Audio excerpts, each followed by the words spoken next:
అంటుంది. అమ్మ, లోకంలో వీణ తీగ గోటి చేత పెనగబడి మ్రోగుతుంది. నిజానికి దెబ్బలు తినేది వీణ తీగ, దెబ్బలు తిని మోగుతూ ఉంటుంది. వీణ తీగలు పెనగబడి గోటి దెబ్బలు తిని మోగుతున్నాయనరు, వీణ మోగుతోందంటారు. రథచక్రములు రహదారి మీద వెడుతున్నప్పుడు అక్కడ ఉన్న ముళ్ళు, గాజు పింకులు, ఎత్తు పల్లాలు, రాళ్ళు అన్నిటి మీద చక్రములు వెడతాయి. చక్రములు వెడుతున్నాయనరు, రథం వెడుతోందంటారు.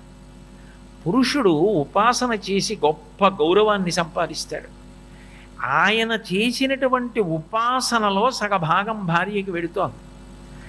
ఆమె భర్తని అనుగమించడం సహజంగా తనకు ఉండవలసినటువంటి లక్షణం. లోకంలో భార్యని బాధ పెట్టేవాళ్ళు ఎందరో ఉన్నారు. అంత బాధ పెట్టే భర్తల్ని కూడా అనుగమించే స్త్రీలు ఉన్నారు. నా భర్త అటువంటి వాడు కాదు. సానుక్రోశో జితేంద్రియ, ఆయన మహాదయ వాడు, జితేంద్రియుడు, ఇంద్రియములను జయించినటువంటి వాడు. స్థిరానురాగో ధర్మాత్మ, స్థిరమైన అనురాగం కలిగినవాడు, ధర్మాత్ముడు. మాతృవత్ పితృవత్ ప్రియ అంది. నాకు తల్లి మీద ప్రేమ ఎంత సహజంగా ఏర్పడిందో, తండ్రి మీద ప్రేమ ఎవరూ చెప్పకుండా సహజంగా ఏర్పడిందో, నా భర్త మీద ప్రీతి నాకు అంత సహజంగా ఏర్పడింది. నాకు ఎవరో చెప్తే వచ్చింది కాదా ప్రేమ. కాబట్టి అంత కష్టపడి ధర్మాచరణం ఆయన చేస్తున్నాడు. ఆయనకి శాంతినిచ్చి నేను వెడుతున్నాను. ఆయన వీణ తీగ, నేను వీణ. ఆయన రథచక్రం, నేను రథం. ఒక్క మాట చెప్పనా అమ్మా?